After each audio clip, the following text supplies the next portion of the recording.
আসসালামু আলাইকুম বন্ধুরা, নতুন ভিডিওতে আবারও তোমাদেরকে স্বাগতম। দেখো, আমি প্রত্যেকটা ভিডিওতে একটাই কথা বলে থাকি যে কাজ জানলে কাজের বিষয়ে এসো।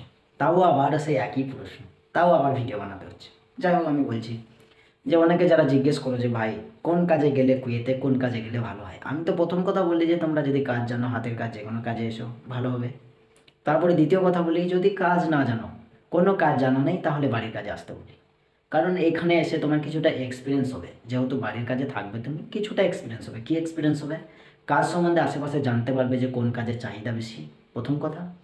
দ্বিতীয় কথা হলো, কোন কাজে গিয়ে তুমি ইনকাম বেশি করতে পারবে, চাহিদা বেশি প্লাস ইনকাম বেশি, কোন কাজে করতে পারবে, এই সমস্ত জানা যায় বা বোঝা যায় বা পাওয়া যায়। এবং তৃতীয় নম্বর হলো ভাষা, যে কালাম আরবি, মানে আমরা তো বাঙালি, ধরে না বাংলা ভাষায় কথা বলি, অনেকে হিন্দি জানি, অনেকে ইংরাজি জানি, কিন্তু সবাই তো সব ভাষা বলতে পারে না।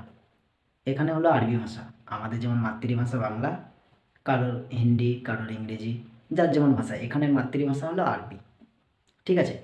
তো এই বাড়ির কাজে এলে যদি কাজ না জানা থাকে, কিছুটা এক্সপিরিয়েন্স হবে কাজ সম্বন্ধে, আশেপাশে কী কাজের চাহিদা বেশি, কোন কাজে টাকা বেশি, কোন কাজ করতে পারবেন, কত ঘন্টা ডিউটি, এবং কি আপনার ভাষাটা শিক্ষা হয়ে যাবে।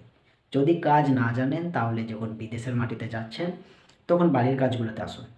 ঠিক আছে? কোম্পানির কাজ পেলে ভালো, যদি না পান তাহলে বাড়ির কাজেই আসা ভালো, আমি যেটুকু মনে করি। কারণ এখানে এলে আপনার কিছুটা এক্সপিরিয়েন্স হয়ে যাবে ভাষা সম্বন্ধে প্লাস কাজ সম্বন্ধে। হয়তো আমি বোঝাতে পারলাম। যদি ভিডিওটা ভালো লেগে থাকে, তাহলে অবশ্যই লাইক, কমেন্ট, শেয়ার এবং সাবস্ক্রাইব করে সঙ্গে থাকুন, আর বন্ধুদের সাথে ভিডিওটা বেশি বেশি শেয়ার করে দিন।